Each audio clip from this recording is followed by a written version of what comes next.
Alliance Medical Ministry was started in January of 2003. The whole idea was to provide primary care for the folks in our community that work, but that don't have, that are uninsured, that don't have insurance. We have grown from a small clinic, less than a mile from where we're sitting now, to our current location where we've got an 18,000 square foot clinic, 21 exam rooms. We have 2 labs. We have an eye exam clinic. We have a patient library where we're sitting now.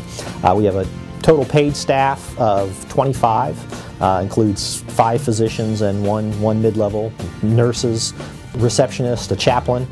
So all of us really have an interest in providing care for folks that find that they haven't had access to the primary care that folks with insurance have had historically. But they're members of our community that are productive. They're trying to make the most out of their lives, but they just haven't had the benefit of a job where either insurance was offered or they could afford it.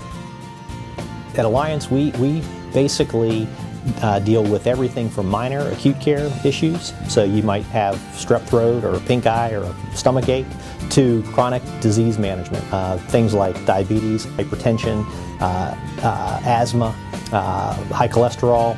So we treat essentially soup to nuts for our patients in a primary care setting.